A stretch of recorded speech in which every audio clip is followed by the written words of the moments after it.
Diese drei Dividendenaktien könnten jetzt besonders spannend im Monat Februar sein. Herzlich willkommen auf dem Börsenparkett. Ja, ich stelle euch heute wieder drei spannende Aktien vor, die du besonders zur aktuellen Situation auf deiner Watchlist haben solltest.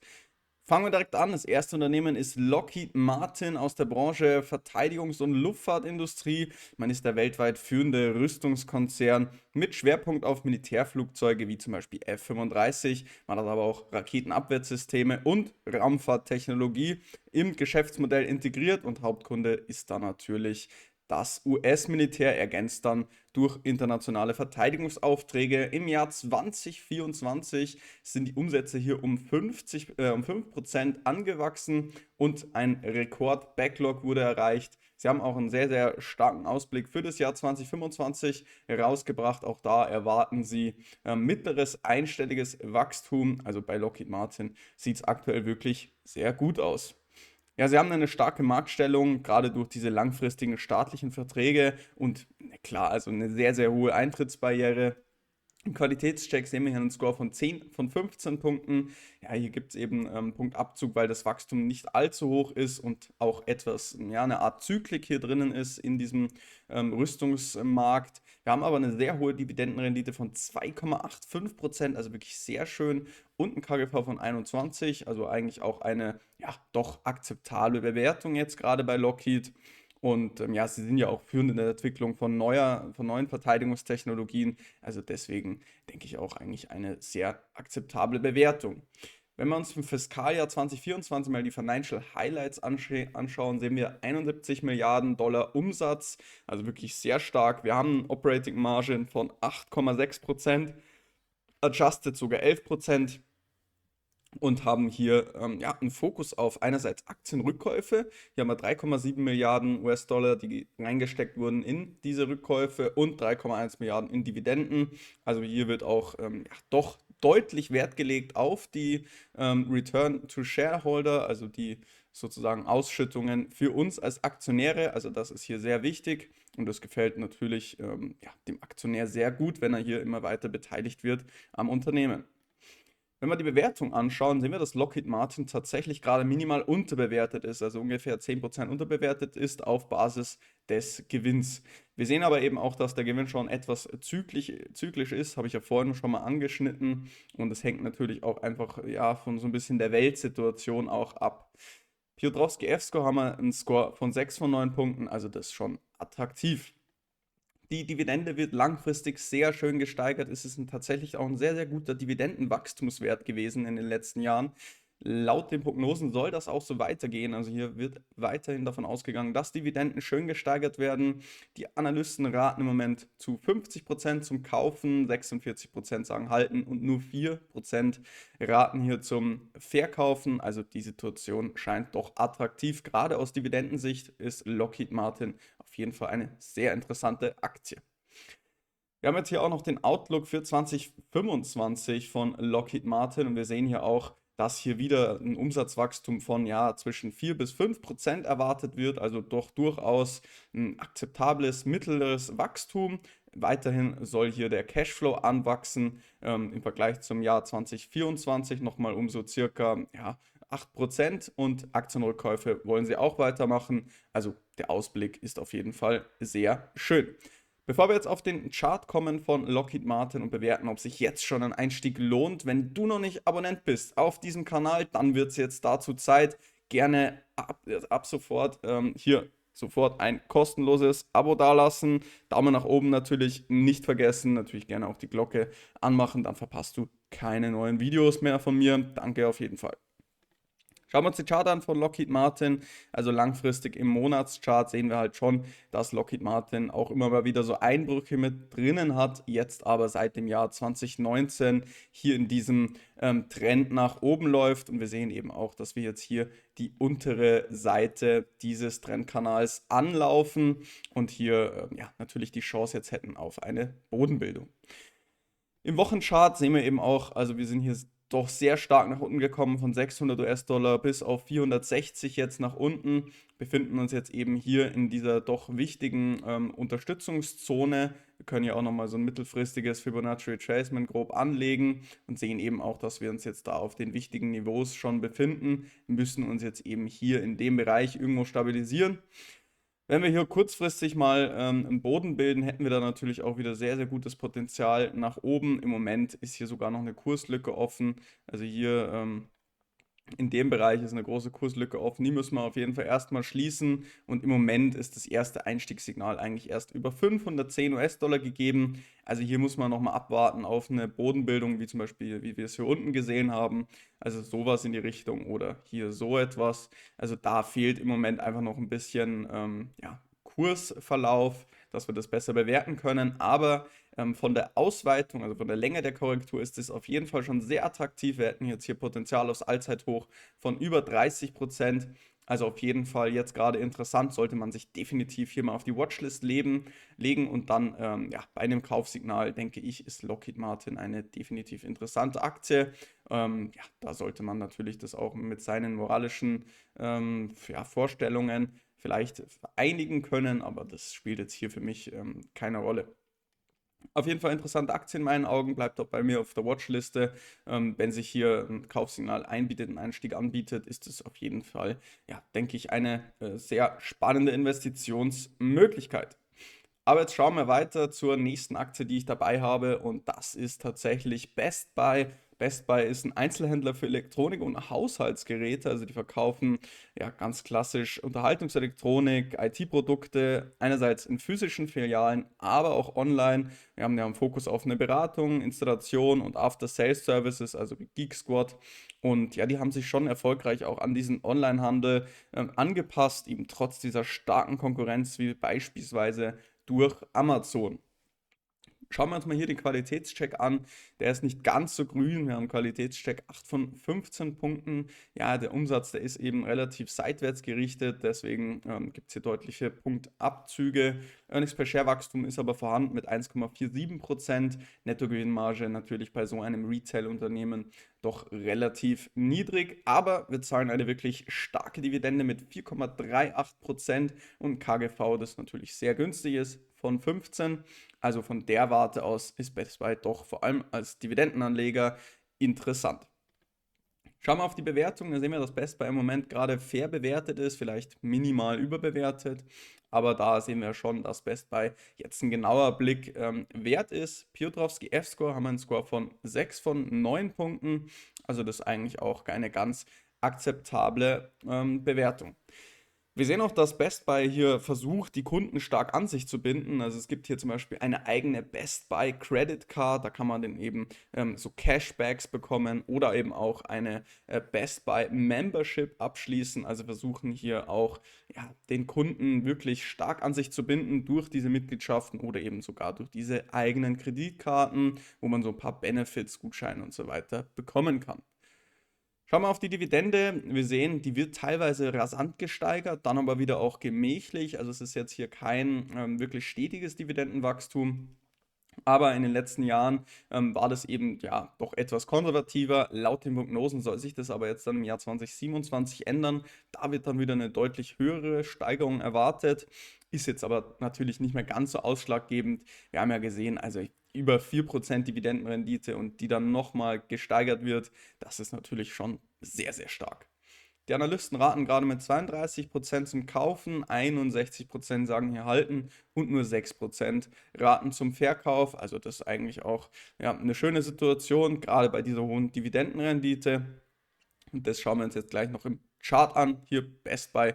Bevor wir zum Chart kommen, wenn du noch auf der Suche bist nach einem alternativen Broker oder vielleicht sogar noch gar keinen hast, kann ich dir Finanzen.net Zero empfehlen. Da kannst du jetzt eben hier 5% pro Monat Cashback bekommen und kannst dir damit einen Rendite-Turbo sichern. Kannst einfach hier einen Sparplan auf den MSCI World eröffnen und dann kannst du hier für 12 Monate auf jede Sparrate einen 5%igen Cashback bekommen. Einfach unten in der Beschreibung den Link auschecken oder im ersten angepinnten Kommentar und ein Konto öffnen. Dann kannst du dir diese Prämie hier sichern und ist auch indirekt für mich eine nette kleine Unterstützung.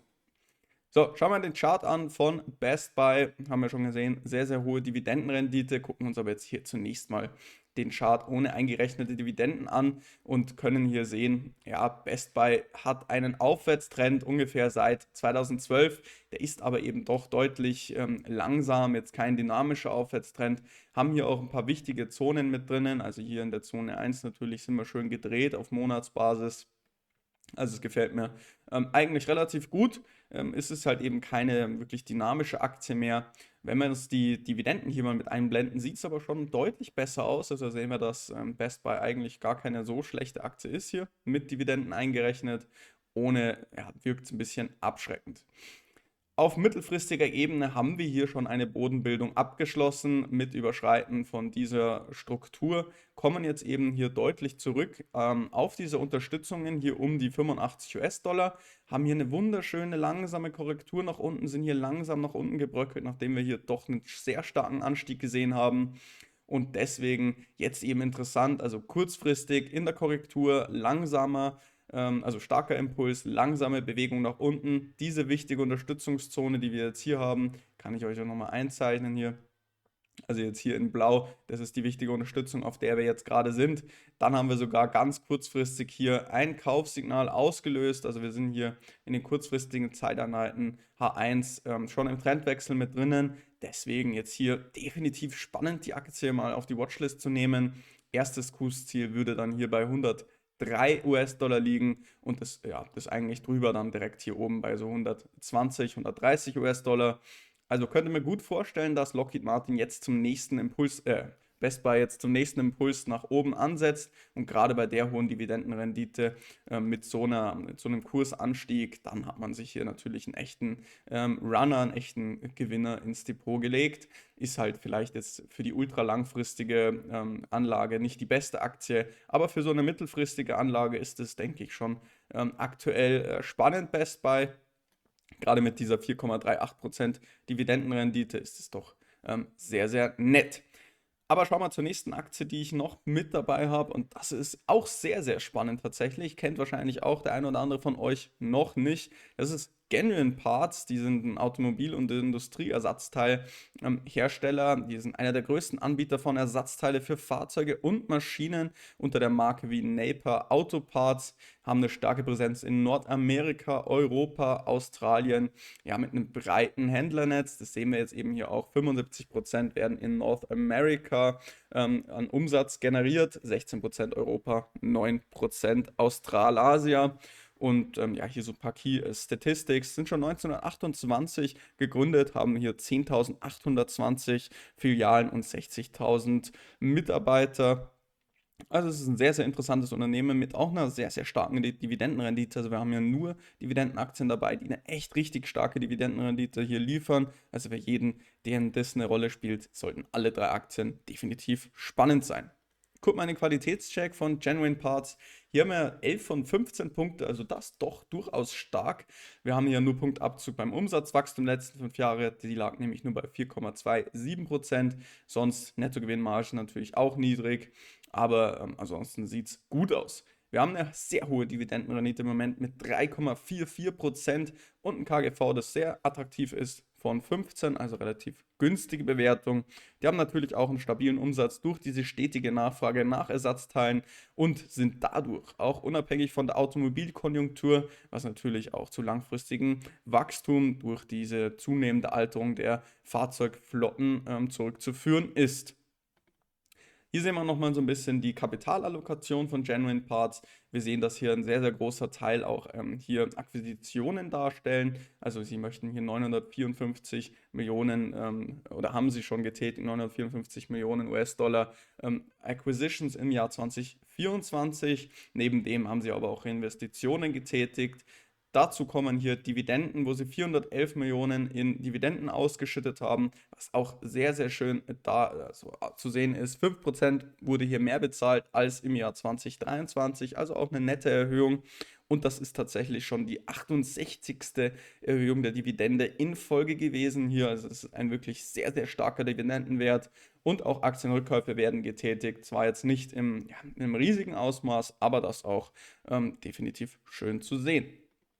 Schauen wir uns die aktuelle Bewertung an bei Genuine Parts und hier sehen wir, dass die Aktie im Moment ja, unterbewertet ist, tatsächlich circa 10%. Also deswegen könnte sich da auch mal ein genauerer Blick lohnen, ist ja schon eine sehr spannende Aktie. Und Piotrowski F-Score haben wir einen Score von 6 von 9 Punkten. Guck mal auf die Dividende, die wird wunderschön gesteigert, haben wir ja gerade schon gehört, im 2023 auf 24 um 5%. Ja, ist jetzt nicht dieser allergrößte Wachstumswert, aber hier ist Dividendenwachstum vorhanden und die Prognose sagt auch, dass es so weitergehen soll. Die Analysten raten mit 38% zum Kaufen und 63% sagen halten. Also denke ich auch, ist für einen Dividendenanleger ja ein spannendes Unternehmen. Ja, jetzt guckt man sich auch hier den Chart mal an von Genuine Parts. Erstmal ultra langfristig auf Monatsbasis am besten. Und da können wir es dann auch gleich feststellen, dass Genuine Parts kurz davor steht, diese wichtige Unterstützung hier anzutesten. Also wenn wir die 100 US-Dollar nochmal sehen würden, das wäre sehr, sehr attraktiv, dann hier bei einer Bodenbildung einzusteigen, weil langfristig haben wir hier auf jeden Fall einen Monatsaufwärtstrend. Der ist natürlich auch mal wieder von so Einbrüchen gezeichnet. Zeigt eben auch, dass hier eine gewisse Zyklik vorhanden ist. Aber diese Unterstützungszone hier von circa 95 bis hoch auf 110 US-Dollar, die ist sehr, sehr attraktiv. Also wenn wir da nach unten kommen, noch ein kleines Stück, wäre es auf jeden Fall ja, definitiv ein guter Kauf, eine gute Kaufchance. Im Moment wäre die erste Einstiegsmöglichkeit bei Überschreiten von 130 US-Dollar gegeben.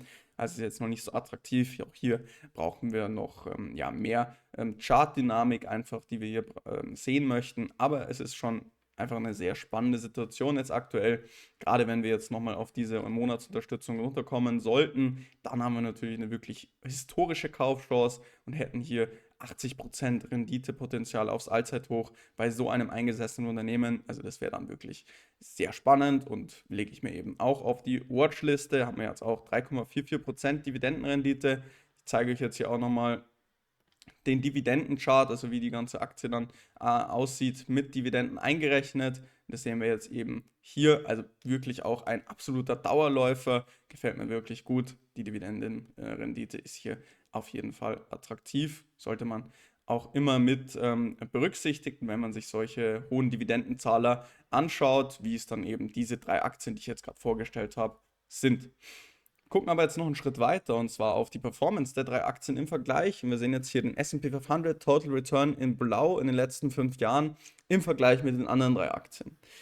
Wir können sehen, dass hier es eigentlich nur Genuine Parts über noch einen längeren Zeitraum geschafft hat, mal den S&P 500 out zu performen, ist aber jetzt in den letzten Jahren deutlich schlechter gelaufen und ist deswegen unter die Rendite gefallen. Lockheed Martin hat sich leider deutlich schwächer entwickelt als der S&P 500 und das gleiche gilt für Best Buy ab 2022. Davor hatten sie tatsächlich mal eine Phase, wo sie besser gelaufen sind. Also von den drei Aktien wäre jetzt Genuine Parts am interessantesten, wenn wir uns hier auf die letzten 5 Jahre beziehen, was den Total Return angeht.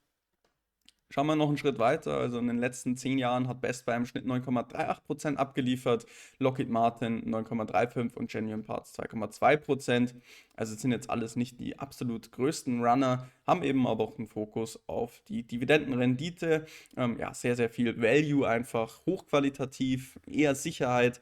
Hier spielt halt das Wachstum nicht mehr die allergrößte Rolle, aber es ist bei allen drei ein minimales Wachstum vorhanden und gerade als Dividendenanleger, glaube ich, sind alle drei Aktien definitiv mal einen Blick wert. Ja, aber das war's für dieses Video. Jetzt mal unbedingt Abo dalassen, Daumen nach oben nicht vergessen, wenn dir dieses Video gefallen hat. Ich stelle ja immer mal wieder auch Aktien vor, die der ein oder andere gerade nicht auf dem Schirm hat. Deswegen würde es mich freuen, wenn du auch die Glocke anmachst, dass du eben hier keine neuen Videos mehr verpasst von mir. Und falls du dich jetzt noch interessierst für die Nestlé-Aktie und dich fragst, ob das vielleicht gerade eine historische Kaufchance darstellt, dann kann ich dir das letzte Video von mir empfehlen. Oder auch 10.000 Euro in Aktien. Ich stelle dir die Aktien vor, die ich zuletzt selber gekauft habe. Auch das ein sehr, sehr cooles Video. Kannst du dir eben auch mal anschauen. Aber das war's für heute. Ich bedanke mich für die Aufmerksamkeit und wir sehen uns beim nächsten Mal. Bis dann. Ciao.